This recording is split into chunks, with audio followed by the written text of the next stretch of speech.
Hi friends, welcome to Banvika Telugu vlogs. నేను మీ లావణ్య. ఏంటి ఫస్ట్లోనే ఇలాగ లంచ్ ప్లేట్ చూపిస్తున్నాను అనుకుంటున్నారా? ఈ రోజు నుంచి అయితే కొంచెం లంచ్లో అయితే చేంజెస్ అయితే చేస్తున్నాను అనమాట. ఎందుకు ఏంటి అనేది అయితే వీడియోలో చెప్తాను. వీడియో అయితే లాస్ట్ వరకు అయితే చూడండి. ఈ మధ్య హెల్త్ సరిగ్గా బాగోట్లేదు కదా, అందుకని చెప్పి డాక్టర్ దగ్గరికి వెళ్తే కొన్ని ప్రికాషన్స్ అయితే చెప్పారనమాట. మనం తినే ఫుడ్లో కూడా కొన్ని చేంజెస్ అయితే చేసుకోవాలని చెప్పారు. మేము నార్మల్గానే ఒక వీక్లీ 2 టైమ్స్ ఓట్స్, గ్రెయిన్స్ అట్లా తింటున్నాం, కానీ అట్లా కాకుండా ప్రతి మీల్లో కూడా అన్ని పోషకాలు ఉండేటట్లయితే చూసుకోవాలన్నారు. దానికోసమైతే నేను చిన్న చిన్న చేంజెస్ అయితే చేసుకున్నాను. ఏ ప్రాబ్లమ్కి నేను ఏ చేంజెస్ చేసుకున్నాను ఏంటనేది వీడియోలో అయితే చెప్తానమాట. వీడియో అయితే లాస్ట్ వరకు చూడండి, మధ్యలో అయితే స్కిప్ చేయొద్దు, ఎందుకంటే ఎక్కడ చెప్తానో కదా, అందుకని మధ్యలో వర్డ్స్ మిస్ అయితే మళ్ళీ అర్థం కాదు. ఈ మధ్య ఏంటంటే చాలామందికి ఏంటి కిడ్నీలో స్టోన్స్, బీపీలు, షుగర్లు ఇవన్నీ అయితే ఎక్కువ వస్తున్నాయి కదా. ప్రస్తుతానికైతే షుగర్ అయితే లేదు, కానీ బీపీ అయితే అప్పుడప్పుడు పెరుగుతూ ఉంది, తగ్గుతూ ఉంది. ఉంటే హైలో ఉండాలి, లేకపోతే లోలో అన్న ఉండాలి కదా. అట్లా కాకుండా సడన్గా పెరుగుతుంది, సడన్గా తగ్గుతుంది, అట్లా అయితే ఉండకూడదంట. హైలో అయినా ఉండొచ్చు, లో అయినా ఉండొచ్చు అంట. దాన్ని బట్టి ట్యాబ్లెట్స్ అయితే వాడచ్చు అన్నారు. కాకపోతే ఏంటంటే ఒక్కొక్కసారి ఎక్కువ ఉంటుంది, ఒక్కొక్కసారి తక్కువ ఉంటుంది. అది ఎందుకు ఏంటి అనేది అయితే వాళ్ళు కూడా చెప్పలేకపోయారనమాట. అది మీరు ఆలోచిస్తున్నారేమో, లేకపోతే ఫుడ్లో చేంజెస్ అట్లా చేసుకుంటూ ఉండండి కొన్ని రోజులైతే అని చెప్పారు. అలాగే ఏంటంటే 6 మంత్స్ బ్యాక్ అయితే కిడ్నీలో స్టోన్ వచ్చిందని అప్పుడైతే మెడిసిన్స్ వాడితే తగ్గిపోయింది. మళ్ళీ సడన్గా ఇప్పుడైతే వచ్చిందనమాట. చూయించుకుంటే మెడిసిన్ అయితే ఇచ్చారు.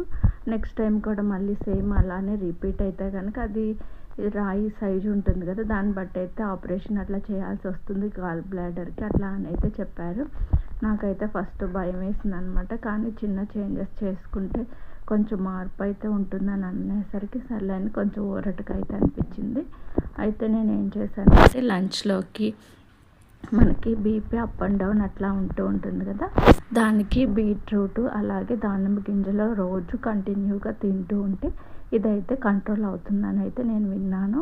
అందుకని చెప్పి నేను ఇంకా రోజు లంచ్లోకి కొంచెం బీట్రూట్, ఈవినింగ్ వచ్చేసాము కొంచెం దానిమ్మ గింజలు అయితే తిందామని అయితే అనుకుంటున్నాను. బీట్రూట్ అంటే మనకి బాగానే దొరుకుతుంది కదా, ఏ కాలంలో అయినా కానీ. ఒక కేజీ తెచ్చుకున్నాం అనుకోండి, మనకు ఒక 10 days 1 week అట్లా అయితే ఉంటుందన్నమాట. ఎక్కువ తినకపోయినా కానీ చిన్న చిన్నవి తెచ్చుకుంటే మార్నింగ్ ఒక హాఫ్, ఈవినింగ్ ఒక హాఫ్ అయితే తినొచ్చు అనమాట. ఇంకా కర్రీ లాగా కాకుండా ఇలాగ పచ్చిది తింటే బెటర్. లేదు అట్లా తినలేము అనుకుంటే జ్యూస్ లాగైనా చేసుకోవచ్చు అనమాట. కొంతమంది జ్యూస్ తాగడానికి ఇష్టపడతారు కదా, అలాంటి వాళ్ళు క్యారెట్, బీట్రూట్ జ్యూస్ వేసుకొని అయినా తాగవచ్చు. నేనేంటంటే ఇంకా జ్యూస్ అంటే రోజు తాగలేస్తాను, లేదు ఇంత ఎందుకులే రెగ్యులర్గా కొంచెం అయితే తీసుకుందామని ఒక హాఫ్ బీట్రూట్ అయితే తీసుకుంటున్నాను అనమాట. ఒకేసారి మనం ఎక్కువ తినాలన్నా తినలేము. ఇలా తినలేము అనుకున్న వాళ్ళు లేకుంటే తురుముకొని కొంచెం ఇంకా ఏమన్నా ఇంగ్రీడియంట్స్ యాడ్ చేసుకొని అట్లా అయినా తినొచ్చు అనమాట. ప్రతి ఒక్క మీల్లో కూడా ప్రోటీన్స్ అట్లా ఉండేటట్టు చూసుకోమన్నారు. ఎగ్స్ తినే వాళ్ళు అయితే ఎగ్స్ తినొచ్చు. రోజు బాయిల్డ్ ఎగ్ అన్నా కానీ నేను తినలేను అనమాట. బాయిల్డ్ ఎగ్స్ అంత ఇష్టం ఉండదు నాకు. అందుకని చెప్పి నేనైతే గ్రెయిన్స్ అయితే ఉడకపెట్టుకుంటున్నాను అనమాట. ఇవి చాలా రకాలవి అన్నీ అయితే కలిపి అయితే ఉన్నాయి నా దగ్గర. రోజుకొక రకం కాకపోయినా కొంచెం కొంచెం రోజు తింటాం కాబట్టి మనం ఎక్కువ మోతాదులో తీసుకోవాల్సిన అవసరం లేదు. ఒక గుప్పెడు తీసుకుంటే సరిపోతుంది. మార్నింగ్ లేవగానే నానబెట్టుకున్నాం అనుకోండి, రైస్ వండేటప్పుడు అవి కూడా ఉడకబెట్టుకుంటే సరిపోతుంది. ఇవి గ్రెయిన్స్ ఇవన్నీ ఉడకబెట్టుకొని తినటం వల్ల ఏంటంటే కొంచెం ఆ పచ్చిదనం లేకుండా, కొంతమంది ఏంటంటే పచ్చివి తింటే కడుపులో నొప్పి వస్తుంది మాకు అంటూ ఉంటారు కదా, అలా నొప్పి కూడా రాకుండా ఉంటుందన్నమాట. అవి అయితే ఉడకబెట్టుకొని తింటున్నాను. ఇంకా లంచ్లోకి బీట్రూట్, గ్రెయిన్స్ కొంచెము, ఇంకా కీరా అట్లా ఏమన్నా యాడ్ చేసుకుంటే యాడ్ చేసుకోవచ్చు. అలాగే కర్రీ కూడా ఎక్కువ తినాలని చెప్పారు. మనం ఏంటంటే ఫస్ట్ నుంచి మనకి చిన్నప్పటి నుంచి అలవాటు ఏంటంటే రైస్ ఎక్కువ, కర్రీ తక్కువ తినేవాళ్ళం. మన చిన్నప్పుడు ఏంటంటే అమ్మ వాళ్ళు ఎక్కువ కొంచెం కారం ఎక్కువ వేసి చేసేవాళ్ళు, అందుకని మనం కొంచెం తక్కువగా కలుపుకొని అలా తినేవాళ్ళం. మన పేరెంట్స్ కూడా అలానే తినేవాళ్ళు. ఇప్పుడు ఏంటంటే అందరికీ బీపీలు ఇట్లా వచ్చినాయని కొంచెం అయితే ఉప్పు కారాలు అయితే తగ్గిస్తున్నారు. కాబట్టి మనం కూడా కొంచెము ఉప్పు కారం తగ్గించుకొని బీపీలు లేకుండా చూసుకుంటే బెటరు. పిల్లలకి ఎటు కొంచెం పలుచగానే కలుపుతాను కాబట్టి ఇంకా మాకు కూడా కొంచెం లైట్గా వేసుకుంటే బెటర్ అని కొంచెం లైట్గానే వేసుకున్నాను. మెయిన్ ఏంటంటే ఉప్పు కారం తగ్గించుకోవాలి, మసాలాలు తగ్గించుకోవాలి, ఆయిల్ ఫుడ్ తగ్గించుకోవాలి అని చెప్తూ ఉన్నారు. మ్యాక్సిమం నేను ఆయిల్ ఫుడ్ కూడా బయట అయితే ఎక్కువ అసలు ప్రిఫర్ చేయము, మ్యాక్సిమం ఇంట్లోనే చేసుకుంటాము. ఎప్పుడన్నా ఊరు నుంచి వచ్చినప్పుడు అట్లా బయట అయితే టిఫిన్ తెచ్చుకుంటాము, కానీ విడిగా అయితే తెచ్చుకోమన్నమాట. ఫుడ్ కూడా ఇంకా అసలు హైదరాబాద్ వచ్చి 10 months అవుతున్నా కానీ ఒక్కసారి కూడా రెస్టారెంట్కి వెళ్ళి అయితే ఫుడ్ అయితే తినలేదు. ఏదో 2-3 సార్లు మా బాబు అడుగుతున్నాడని కేఎఫ్సీకి అయితే వెళ్ళాం తప్ప బయట ఫుడ్ కూడా తినము. కానీ హెల్త్ ప్రాబ్లమ్స్ ఎట్లా వస్తున్నాయో అర్థం కావట్లేదు. బీపీ అయితే ఒక్కొక్కసారి సడన్గా వచ్చి బాగా తల తిరగటం, ఇదేంటంటే ఎక్కువ మార్నింగ్ టైం ఉంటుంది. మార్నింగ్ లేచినప్పుడు ఏంటంటే తల తిరిగినట్టు ఉంటుంది, ఏ పని చేయబుద్ధి కాదు, అలాగ పడుకోబుద్ధి అయింది. మరి ఇంకా పిల్లలకి స్కూల్ ఉందనుకోండి, అలా తిరుగుతూ ఉంటే కొంచెం ఇబ్బందిగానే ఉంటుంది కదా. వాళ్ళకి చేయాలన్నా మనము ఏ పని చేయాలన్నా ఆలోచించాల్సింది తలతోనే, మైండ్తోనే. కాబట్టి ఈ తల అనేది సరిగ్గా ఉండేటట్టు చూసుకోవాలి. తల తిరుగుతూ ఉన్నప్పుడైతే అసలు ఏ పని చేయలేమే, ఇంట్రెస్ట్ కూడా రాదు, అది చేసినా కానీ సరిగ్గా ఉండదు అన్నమాట. అందుకని చెప్పి ముందైతే బీపీ కంట్రోల్లో ఉంచుకోవడానికి మార్నింగ్ అయితే breathe in breathe out exercise అయితే కంపల్సరీ చేయాలన్నారు. నేను కూడా ఇంకా ట్రై చేస్తున్నాను. అట్లీస్ట్ 5 to 10 minutes అయినా కానీ breathe in breathe out exercise అయితే చేస్తే మనకి ఏంటంటే కొంచెం లోపల ఏదైనా బ్లాకేజెస్ అట్లా ఉన్నా కానీ అంత ప్యూరిఫై అవుతుందంట. ఇంకా మన ఏజ్ పెరిగే కొద్ది కూడా హెల్త్ ప్రాబ్లమ్స్ వస్తూ ఉంటాయి కాబట్టి కొన్ని టిప్స్ అయితే పాటించాలి, తప్పదు. కుదరదు అనుకుంటే మనకే హెల్త్ ప్రాబ్లమ్స్ పెరిగిపోతూ ఉంటాయి. అలాగే డైలీ వచ్చేసి 20 to 30 minutes అయితే వాకింగ్ చేయమన్నారు. వాకింగ్ అంటే ఇంకా ఒక 4 days అట్లా వెళ్ళాను, కానీ నేను ఒక్కదాన్ని వెళ్ళడానికి కుదరట్లేదు. ఇంక ఇప్పుడు ఇంట్లో పిల్లలు ఉంటున్నారని అస్సలు కుదరట్లేదు అనమాట. ఇంకా పిల్లలని వంక కాదు, కానీ వాళ్ళు ఉంటే ఏంటంటే మళ్ళీ మనం వాకింగ్ అంటే సపరేట్గా ఏం లేదు, ఇంటి ముందే కొంచెము దూరంగా అట్లా వెళ్ళి వస్తూ ఉండాలి. ఇక్కడ హౌసెస్ అది కన్స్ట్రక్షన్ చేస్తూ కొంచెం గజిబిజిగా అయితే ఉందన్నమాట. ఇంకా వెళ్ళట్లేదు 4 days అయితే వెళ్ళి. గుంటూరులో ఉన్నప్పుడైతే ఇంటి ముందు బాగుండేది, ఎవరున్నా లేకపోయినా మార్నింగ్ 5కి లేచి ఒక 1/2 hour అయితే చేసేదాన్ని అనమాట. అప్పుడు కొంచెం బాగానే ఉంది అనిపించింది. అప్పుడు మామూలుగా అయితే ఇది కాలు నొప్పి కూడా ఉంది, తొంటి నొప్పి అంటారు కదా, అదైతే వాకింగ్ చేసినప్పుడు అయితే ఆ నొప్పి కూడా అంత అనిపించలేదు. ఇప్పుడు ఈ మధ్య మళ్ళీ ఒక నెల నుంచి అయితే బాగా నొప్పి అయితే ఎక్కువైందనమాట. ఇంకా డి విటమిన్ లోపించినా కూడా అట్లా ఉంటుందని విటమిన్ డి క్యాప్సిల్స్ అయితే వేసుకుంటున్నాను. ఒక 2 months అయితే వేసుకోమన్నారనమాట కంప్లీట్గా. మళ్ళీ కొన్ని రోజులు వేసుకొని మానేయకుండా రెగ్యులర్గా 2 months అయితే వేసుకోమన్నారు. చూడాలి వేసుకొని. మనం అనుకుంటాం కదా ఇంట్లో పని చేసుకుంటున్నాము, లెగుస్తున్నాము, వంగుతున్నాము, ఇవన్నీ ఎక్సర్సైజ్లే కదా, ఇంట్లో ఎన్నోసార్లు తిరుగుతాము అటు ఇటు, ఆ రూమ్లోకి ఈ రూమ్లోకి, అట్లా అయినా కానీ అది వాకింగ్ లాగా కాదా అనుకుంటాము. మనం ఏదో ఒక పని దశలో పడి అట్లా చేస్తూ ఉంటాం కదా, అలా కాకుండా వాకింగ్ చిన్న కాకుండా స్వెట్టింగ్ వచ్చేటట్టు ఫాస్ట్గా చేస్తేనే రిజల్ట్ ఉంటుందని అయితే చెప్పారు. ఇంకా వీళ్ళ స్కూల్ స్టార్ట్ అయిన తర్వాత ఇంకా ఈవినింగ్ ట్యూషన్కి వెళ్తారు కదా, అప్పుడన్నా ట్రై చేయాలి. మార్నింగ్ వెళ్దామంటేనేమో ఇంకా ఎర్లీ మార్నింగ్ పిల్లలకి టైం అయిపోద్దామని హడావిడిగా ఉంటుంది. ఈవినింగ్ వెళ్దామంటే పిల్లలు ఉంటున్నారు అని వెళ్ళట్లే. ఇంకా మామూలుగా స్కూల్ టైంలో అయితే వాళ్ళు 5 to 7 ట్యూషన్కి వెళ్తారు కాబట్టి ఇంకా ఆ టైంలో అన్నా వెళ్ళాలి. ఇంకా అయితే హెల్త్ ప్రాబ్లమ్స్ ఎక్కువయ్యే కొద్దీ ఏదో ఒకటి ఇలా మనసు కూడా చికాకుగా ఉంటుంది కదా, మైండ్ కూడా సరిగ్గా పని చేయదు. ఈ ఒక 1 month నుంచి అయితే మైండ్ కూడా సరిగ్గా అయితే పని చేయట్లేదు అనమాట, చికాకుగా చిరాకుగా అట్లా ఉంటుంది. కాబట్టి చిన్న చిన్న మార్పులు అయితే చేసుకుంటే బెటర్ అని నేనైతే స్టార్ట్ చేశాను. చూడాలి రిజల్ట్ ఎలా ఉంటుందో. నేను అనుకున్నాను ఇంకా గ్రెయిన్స్ ఓట్స్ ఇట్లా తింటున్నాం కదా, వెయిట్ లాస్ అవుతున్నాంలే అనుకున్నాను. గుంటూరులో ఉన్నప్పుడైతే 65 ఉన్నాను అనమాట. ఇంకా మొన్న ఇక్కడ వెయిట్ చూసుకుంటే 67 ఉన్నాను. నేను ఇంకా తగ్గానేమో అనుకుంటున్నాను కానీ పెరిగాను. ఇంకా నాకే అర్థం కాలేదు అంటే ఇట్లా చేస్తున్నాం కదా అని.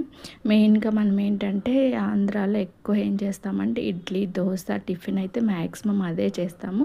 వారంలో 2 రోజులు ఇడ్లీ, 2 రోజులు దోశ, ఒకరోజు పూరి, ఒకరోజు పులిహోర, ఒకరోజు ఉప్మా అట్లా అయితే చేసుకుంటాము. మేమైతే ఇంకా చాలా వాటికైతే ఇడ్లీ దోశ కూడా తగ్గించాము. Weekly once idli, weekly once dosa, అంతే. ఒక్కొక్కసారి అయితే ఒకసారి కూడా చేయట్లేదు అనమాట. వీక్ వచ్చి ఇంకా పిల్లల కోసం అయితే పూరి ఒకరోజు అయితే కంపల్సరీగా చేస్తున్నాను అనమాట. ఇంకేంటంటే ఇంకా ఇడ్లీ దోశలు అవి కూడా హెల్త్కి మంచిది కాదు. వేరే ఏమన్నా చూడండి అంటే ఓట్స్ అట్లా తింటున్నాం కదా, అయినా కానీ వెయిట్ అయితే తగ్గలేదు. నాకు అదే ఆశ్చర్యంగా ఉంది, ఇన్ని ఫాలో అవుతున్నా కానీ వెయిట్ అయితే ఎందుకు తగ్గలేదని. మనం ఏంటంటే మెయిన్ వైట్ రైస్ అనేది ఎక్కువ తింటాం కదా. మేము మామూలుగానే ఫస్ట్ నుంచి కూడా ఒక్కసారి అన్నం తింటాము. ఈవినింగ్ తక్కువ అనమాట. ఊరు వెళ్ళినప్పుడు అందరూ ఉన్నప్పుడు తింటాం. కానీ మేము ఇంక విడిగా ఉంటే ఏదో ఒక టిఫిన్ అట్లా చేసుకుంటాము. చపాతీలు లేకపోతే డిఫరెంట్గా అట్లాగా. ఇంక ఇక్కడికి వచ్చాక ఈ 10 మంత్స్లో అయితే చాలా తక్కువ అనమాట నైట్ భోజనం చేసింది. అయినా కానీ తగ్గట్లే. అంటే ఇంకా ఆఫ్టర్నూన్ తినే భోజనాన్ని కూడా మనం తగ్గించుకోవాలని అయితే నాకు అర్థమైంది. అందుకని రైస్ తక్కువ పెట్టుకొని కర్రీ కొంచెం ఎక్కువ వేసుకొని ఈ గ్రెయిన్స్, బీట్రూట్ ఇంకా ఏమన్నా ఫ్రూట్స్ మనం ముందు ఇవి తినటం వల్ల మనకి పొట్ట కూడా నిండుతుందనమాట. తర్వాత ఇంకా ఆకలి కూడా ఎక్కువ అనిపించదు. అప్పుడు కొంచెం రైస్ తిన్నా కానీ సరిపోతుంది. అలాగే మనం రైస్లో కొంచెం పెరుగైనా తినాలన్నమాట. పెరుగునైతే స్కిప్ చేయకుండా కొంచెం ఉట్టి పెరుగైనా తినాలి. ఇంకా ఎవరన్నా కొంచెం బీపీ అట్లా లేని వాళ్ళైతే కొంచెం సాల్ట్ వేసుకొని తినొచ్చు. లేకపోతే కొంతమంది అయితే షుగర్ అట్లా వేసుకొని తింటారు. కొంతమంది అయితే ఇందులోనే కొంచెము లేకపోతే పెరుగులోనే బీట్రూట్, క్యారెట్, కీర తురిమి అవైనా వేసుకొని సలాడ్ లాగైనా తినొచ్చు అనమాట. ఇంకా మనకి రుచిగా ఎట్లా అంటే అట్లాగా డాక్టర్స్ ఎప్పుడు చెప్తూ ఉంటారు, నోటికి రుచిగా ఉండే ఏవి తిన్నా కానీ హెల్త్ ప్రాబ్లమ్స్ వస్తాయని. మనకి ఏవైతే తినమంటారో అవి నోటికి రుచించవు కదా, అవి తింటేనే హెల్త్ బాగుంటుందని చెప్పేసి. కాకపోతే మనం ఏంటంటే ఉన్నన్ని రోజులు తిందాంలే, తర్వాత ఎవరు అనుకుంటాం కదా, ఎన్ని రోజులు బతుకుతామో తెలీదు. ఉన్నన్ని రోజులు కూడా తినకుండా నోరు కట్టుకుంటే అలానే. కానీ ఉన్నన్ని రోజులైనా కొంచెం హెల్తీగా ఉండాలి కదా, అందుకని చిన్న చిన్న మార్పులు అయితే చేసుకోవటం అందరికీ ఇంపార్టెంట్ అనమాట. ఇది నా ఒక్కదాన్ని గురించే కాదు, ఇంకా ఇద్దరు పిల్లలు పుట్టిన తర్వాత అందరికీ కూడా కొంచెం హెల్త్ ప్రాబ్లమ్స్ అయితే వస్తాయి. ఎందుకంటే సిజేరియన్స్ అని అవన్నీ ఇవన్నీ జరుగుతూ ఉంటాయి, బాడీలో చేంజెస్ అనేవి జరుగుతూ ఉంటాయి. కాబట్టి ఒక ప్రత్యేకమైన డైట్ అనేది మన అలవర్చుకుంటే లంచ్లో, డిన్నర్లో, అలాగే మార్నింగ్ కూడా కొంచెం హెల్తీగా అయితే ఉండొచ్చు అని అయితే అనిపించింది అనమాట. ఇప్పటి వరకు అంటే సరిగా చేసినా చేయకపోయినా ఇప్పటి నుంచి అయితే కానీ రెగ్యులర్గా అయితే ఫాలో అవ్వాలని అయితే అనుకుంటున్నాను. ఈ హెల్త్ గురించి మీకు ఎవరికైనా ఏమైనా తెలిస్తే కనుక కామెంట్ చేయండి. కిడ్నీలో స్టోన్స్కి ఏంటంటే నేను ఒకళ్ళు చెప్తే విన్నాను, ఉలవలు నానబెట్టి ఆ నీళ్లు తాగినట్లయితే ఆ కిడ్నీలో స్టోన్స్ అనేవి అయితే పడిపోతాయి అన్నారు. అందుకని నైట్ ఉలవలు అయితే నానబెట్టి మార్నింగ్ అయితే ఆ వాటర్ తాగుతున్నాను. అది కరెక్టో కాదో తెలిసిన వాళ్ళు ఎవరైనా ఉంటే కనుక కామెంట్ చేయండి. ఇంట్లో ఆడవాళ్ళు ఏంటంటే ఇంట్లో హస్బెండ్కి పిల్లలకి చేసిన తర్వాత మనకి చేసుకోవాలంటే ఓపిక ఉండదు. ఏం చేసుకుంటాంలే, ఏదో ఒకటిలే తినేద్దాం అట్లా అనుకుంటూ ఉంటాము. అట్లా కాకుండా మనకి కూడా కొంచెము టైం తీసుకొని కేటాయించుకున్నట్లయితే కనుక కొంచెం హెల్తీగా అయితే ఉండొచ్చు. ఎందుకంటే ఇంట్లో ఆడవాళ్ళు హెల్తీగా ఉంటేనే కదా ఆ ఫ్యామిలీ కూడా బాగుంటుంది. ఎప్పుడన్నా ఒకరోజు బాగోలేకపోతేనే పిల్లలు అయితే ఎలానో ఉంటారనమాట. నాకు అనిపిస్తుంది, అమ్మో ఏంటి పిల్లలు ఇలా ఉన్నారని. అంతే కదా, జెంట్స్కి ఏం చేత అవుతుంది, ఏమన్నా వండి పెట్టాలన్నా మనం ఆడవాళ్ళం ఉన్నామనుకోండి, వాళ్ళకి టైంకి అయితే అన్నీ ప్రిపేర్ చేస్తాము. వాళ్ళు తిన్నా తినకపోయినా కానీ బతిమలాడే ఏదో ఒకటి చేసైనా పెడతాము.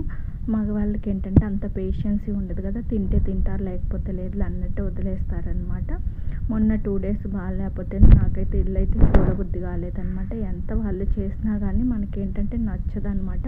ఇంట్లో ఆడవాళ్ళు చేసినట్లు మగవాళ్ళు అయితే పనులంతా నీట్గా అయితే చేయలేరు కదా. అప్పుడు అనిపించింది, మనం హెల్తీగా లేకపోతే పిల్లల్ని ఎవరు చూసుకుంటారు, మనమైతే కొన్ని పాటించాలని నాకైతే అప్పుడు అర్థమైందనమాట. హాస్పిటల్స్కి వెళ్ళి అక్కడ మందులు తెచ్చుకొని అవి వాడి వాటికి డబ్బులు కట్టే కన్నా అదే మనీతోటి మనము కొంచెం హెల్తీ ఫుడ్ కనుక తీసుకున్నాం అనుకుంటే హాస్పిటల్స్కి వెళ్ళే పని ఉండదు. టాబ్లెట్స్ వేసుకోవటం వల్ల కూడా బాడీ అనేది చాలా అయితే చేంజెస్ జరుగుతూ ఉంటాయి కదా. అందులోనే నేనేంటంటే ప్రెగ్నెన్సీ అప్పుడు కొంచెం హై పవర్ టాబ్లెట్స్ మెడిసిన్ అయితే వాడాను. దానివల్ల కొంచెం అప్పుడైతే ఏమనిపించలేదు, కానీ ఆ సైడ్ ఎఫెక్ట్స్ అనేవి ఇప్పుడైతే బాగా తెలుస్తున్నాయి అన్నమాట. అందరికీ తెలిసిందే కదా, ప్రెగ్నెన్సీకి వాడే మందులు వల్ల సైడ్ ఎఫెక్ట్స్ ఉంటాయని. కాకపోతే మనకేంటంటే అప్పుడు అంత తెలియలేదు.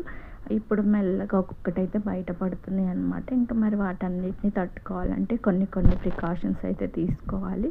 దానికోసం అయితే నేనైతే చేంజ్ చేసుకున్నాను.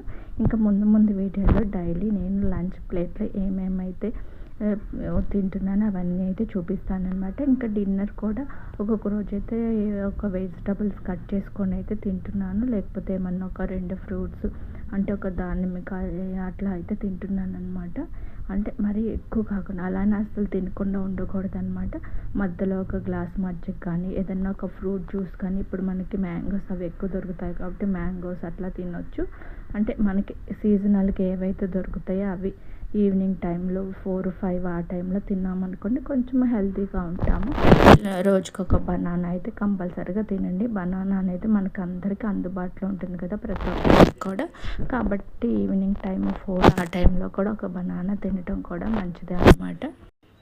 ఎగ్స్ తినగలం అనుకున్న వాళ్ళు ఎగ్స్ బాయిల్ చేసుకొని అన్నం తినేటప్పుడైనా తినొచ్చు, లేకపోతే మార్నింగ్ బ్రేక్ఫాస్ట్లో అయినా తినొచ్చు. మ్యాక్సిమం అందరు ఇడ్లీలు, దోశలు ఇవన్నీ అయితే తగ్గించుకుంటే హెల్త్ అయితే కొంచెం బాగుంటుంది అయితే నేను అనుకుంటున్నాను అనమాట. లేకపోతే దోశలన్నీ కొంచెం హెల్తీగా ఇంకా వేరే వేరే కలుపుకొని సజ్జలు, రాగులు, జొన్నలు అవి కలుపుకొని అట్లా వేసుకుని అందులోనే కొంచెం క్యారెట్ తురుము, బీట్రూట్ తురుము, లేకపోతే ఆకుకూరలు అట్లా వేసుకొని కొంచెం అంటే చేసుకునేదాన్ని ఇంకొంచెం హెల్తీగా మార్చి చేసుకుంటే బెటర్ అని నా అభిప్రాయం.